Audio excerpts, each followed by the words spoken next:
To idolizing fans in the 1970s, the phenomenon that was Bob Marley seemed to have sprung to instant superstardom from nowhere.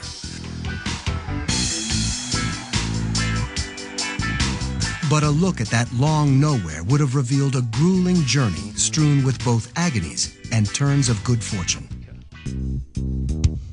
To understand the Jamaica he was born into on February 6, 1945, is to understand Bob Marley.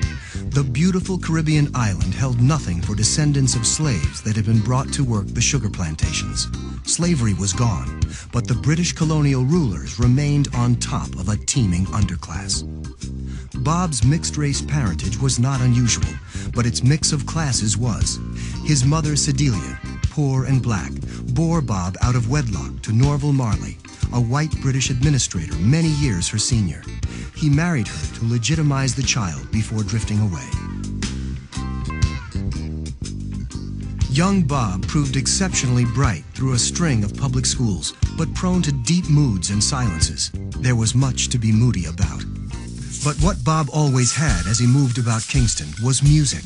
It was lively and everywhere, and always in a state of transformation by Jamaica's vivid rhythmic touch.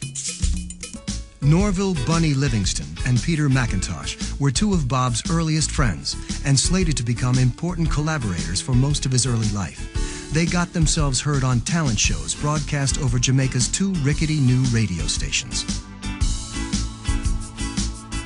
The sound of choice was an amalgam of mento and rhythm and blues called ska, a 12-bar blues shuffle with accents on the second and fourth beats, followed by an impish afterbeat. Marley quickly became adept at scrawling lyrics for it on butcher paper. Soon, Marley and the fledgling Wailers, with an ever-shifting core of backups, were moving nicely up the Trenchtown music food chain. They were solidly into the Coxsone Dodd orbit. He became their manager, obtained exclusive rights to release their records, and paid them a stunning $20 for each side recorded. The young group named themselves the Wailing Wailers, a nod to their sorrowful backgrounds.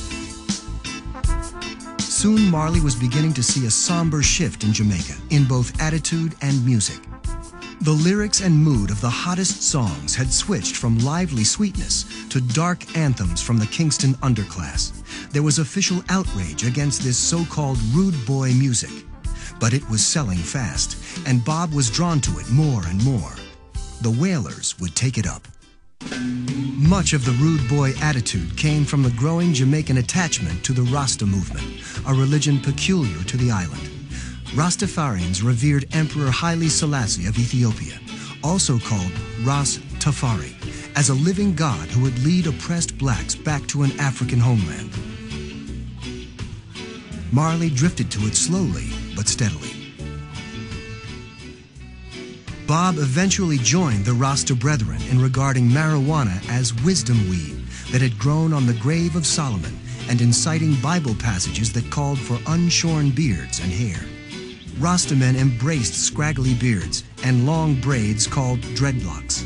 Marley came to embrace the look, the weed, the movement, and all its powerful tenets, especially its signature music, something called reggae that Bob would make his own.